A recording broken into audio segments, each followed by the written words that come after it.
Hello दोस्तों, मैं आज आपको फिजिक्स क्लास 11 पहला चैप्टर है फिजिकल वर्ल्ड यानी भौतिक जगत के बारे में बताऊंगा।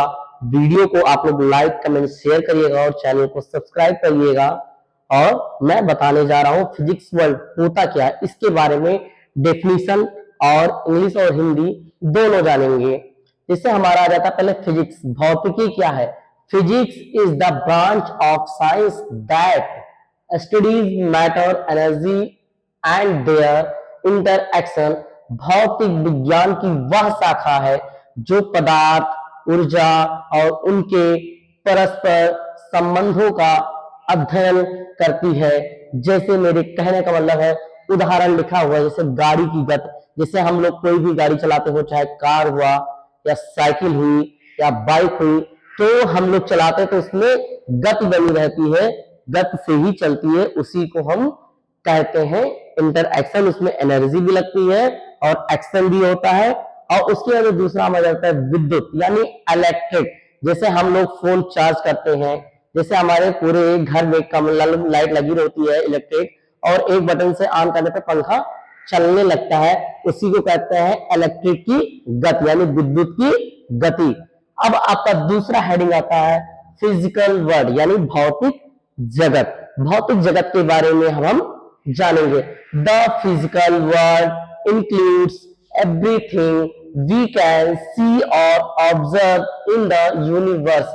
भौतिक जगत में वह सभी चीजें आती हैं जिन्हें हम देख या महसूस कर सकते हैं,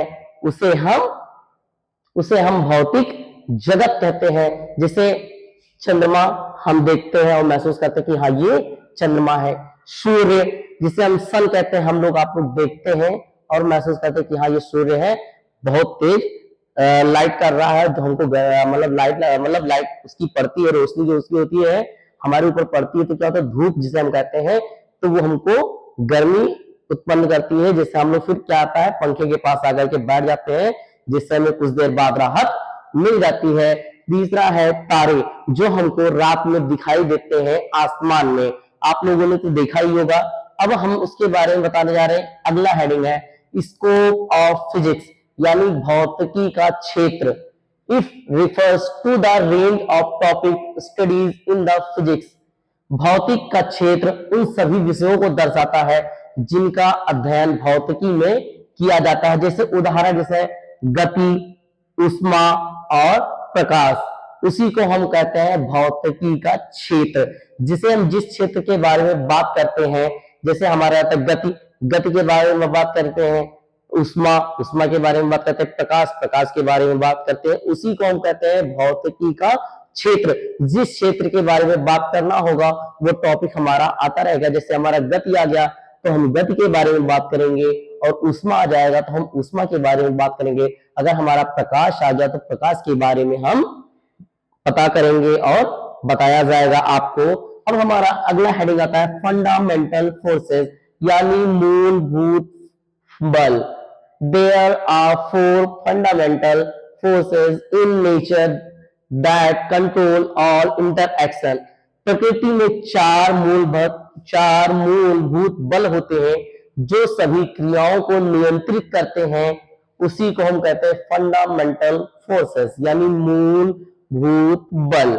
अब हमारा पहला हेडिंग आ जाता है ग्रेविटेशनल फोर्स यानी गुरुत्वाकर्षण बल, जिसे हम कहते हैं अर्थ अट्रैक्ट ऑब्जेक्ट। पृथ्वी वस्तुओं को आकर्षित करती है। जैसे पृथ्वी क्या, जितने भी ऑब्जेक्ट हो गए, जितने भी उपकरण हमारे हो गए, पृथ्वी अपने ओर आकर्षित करती है। जैसे हम मान लीजिए गेंद मतलब ऊपर हम गेंद को फेंकते हैं तो पृथ्वी क्या करती है, अपनी ओर आकर्षित करती है और गेंद नीचे आ जाता है। उसी को हम कहते हैं अर्थ अट्रैक्ट ऑब्जेक्ट्स, मतलब पृथ्वी वस्तुओं को अपनी ओर आकर्षित करते हैं, उसी को हम कहते हैं ग्रेविटेशनल फोर्स यानी गुरुत्वाकर्षण बल। अब हमारा अगला हेडिंग आता है इलेक्ट्रोमैग्नेट फोर्स यानी विद्युत चुंबकीय बल। मैग्नेट अट्रैक्ट आयरन, जिसे चुंबक लोहे को आकर्षित करती है। जैसे आप लोग क्या करते हैं, लोहा रहता है और चुंबक रहता है, आप उसको चिपकाते हो तुरंत अपनी ओर क्या करता है, आकर्षित करता है और चिपका देता है, उसी को हम कहते हैं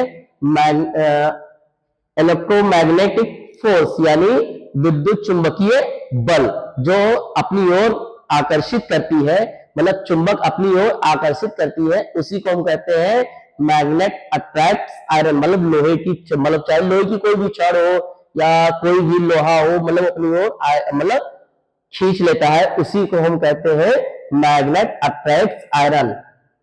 अब हमारा अगला हेडिंग आता है, अगला पॉइंट, स्ट्रॉन्ग न्यूक्लियर फोर्स यानी प्रबल नाभिकीय बल, होल्ड्स न्यूक्लियर टुगेदर, नाभिक को एक साथ रखता है, प्लस माइनस जो होते हैं हमारे इलेक्ट्रॉन प्रोटॉन, उसको अपने साथ रखता है, उसी को हम कहते हैं स्ट्रॉन्ग न्यूक्लियर फोर्स यानी प्रबल नाभिकीय बल। और हमारा अगला पॉइंट आ जाता है वीक न्यूक्लियर फोर्स, जो दुर्बल नाभिकीय बल होते हैं, उसी को हम कहते हैं रेडियो एक्टिव डिके, मतलब रेडियोधर्मी क्षय, जो स्थिर मतलब अस्थिर को अपनी ओर स्थिर बना देती है, उसी को कहते हैं रेडियो एक्टिव डिके यानी रेडियोधर्मी क्षय। आप लोग इसको नोट करिए और इसके बारे में डिटेल हम और भी बताने जा रहे हैं। और वीडियो को लाइक कमेंट शेयर जरूर करिएगा और ज्यादा से ज्यादा लोगों के पास शेयर करिएगा और वॉच करिएगा। और हमारा ऑनलाइन और ऑफलाइन दोनों क्लासेस चलते हैं, जिसको भी ज्वाइन करना है वो ज्वाइन कर सकता है। आप लोग नोट करिए।